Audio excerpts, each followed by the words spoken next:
আল্লাহ নবী পিপাসার্ত হয়ে এক ইয়াহুদির বাড়িতে পানি পান করার জন্য গেল। তার সাথে ছিল আবু বকর সিদ্দিক রাদিয়াল্লাহু তাআলা আনহু। তো তারা যখন দরজায় কড়া নাড়ল, ভিতর থেকে একজন মহিলা আওয়াজ করে বলল, বাসায় কোনো পুরুষ নাই, আপনারা কি চান? তখন আবু বকর সিদ্দিক রাদিয়াল্লাহু তাআলা আনহু বলল, আমরা খুবই পিপাসার্ত, আমাদের পানির প্রয়োজন, আমরা একটু পানি পান করতে চাই। তখন ওই মহিলা বলতেছে, দুঃখিত, আমাদের ঘরে এখন পর্যন্ত কোনো খাবার দাবার নাই, পানি নাই।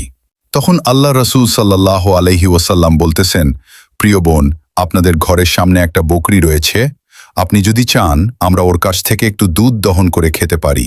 তখন ওই মহিলা বলতেছে, সব ঠিক আছে, কিন্তু এই বকরি তো খুবই অসুস্থ, এর তো দুধ নাই। তখন রাসূলুল্লাহ সাল্লাল্লাহু আলাইহি ওয়াসাল্লাম বলতেছে, প্রিয় বোন, আপনি যদি অনুমতি দেন এখান থেকে আমি দুধ দহন করতে পারি।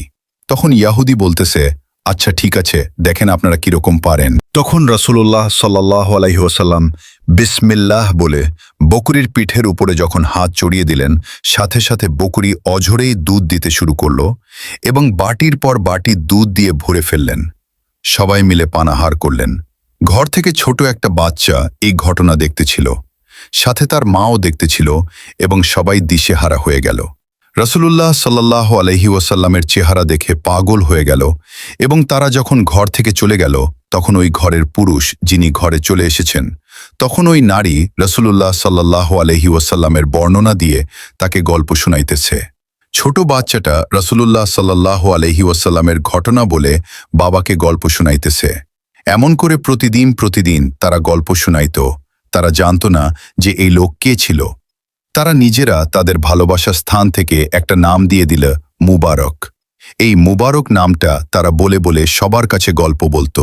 একটা সময় এলাকার সবার কাছে এই গল্পটা বলা ছিল যে একজন এসেছে, বকরির পিঠে হাত দেওয়ার সাথে সাথে অসুস্থ বকরি দুধ দেওয়া শুরু করেছে। এই ঘটনা ছড়িয়ে পড়ল গোটা মদিনার জমিনের মধ্যে। তো একদিন হযরতে আবু বকর সিদ্দিক রাদিয়াল্লাহু তাআলা আনহু বাজারের মধ্য দিয়ে হাঁটতেছেন। তৎক্ষণাৎ ওই ছোট বাচ্চাটা তার মায়ের সাথে বাজারে যাচ্ছে। ছোট বাচ্চাটা তার মাকে ডাক দিয়ে বলল, মা, ওই যে দেখো, আমাদের বাসায় যে মুবারক এসেছিল, তার সাথে যে লোক এসেছিল তাকে দেখা যাচ্ছে। ছোট বাচ্চাটা আবু বকর সিদ্দিক রাদিয়াল্লাহু তাআলা আনহুকে বলতেছে, প্রিয় ভাই, আপনার সাথে আমাদের বাসায় সেদিন একজন এসেছিল, যিনি বকরির পিঠে হাত দেওয়ার সাথে সাথে অসুস্থ বকরি দুধ দেওয়া শুরু করেছিল। সেই লোকটাকে আমরা দেখতে চাই, সেই মুবারককে আমরা দেখতে চাই।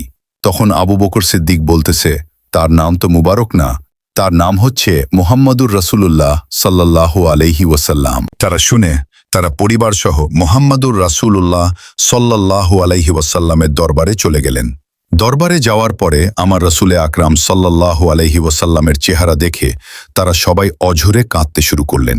গোটা এলাকাবাসী তাদের পিছনে পিছনে এই গল্প শুনে চলে এসেছে এবং রাসূলুল্লাহ সাল্লাল্লাহু আলাইহি ওয়াসাল্লামকেও ছোট বাচ্চাটা এবং তার পরিবার এলাকাবাসী সবাই বলতেছে, আপনি আর দেরি করবেন না, মেহেরবানি করে আপনার ধর্মের একজন মুসলমান হিসেবে আমাদেরকে আপনি কালিমা পড়িয়ে দেন। আপনার উম্মত হিসেবে আপনি আমাদেরকে কালিমা পড়ান। ইয়া রাসূলুল্লাহ, আমরা আপনার হাতে কালিমা পড়তে চাই। সুবহানাল্লাহি ওয়া বিহামদিহি।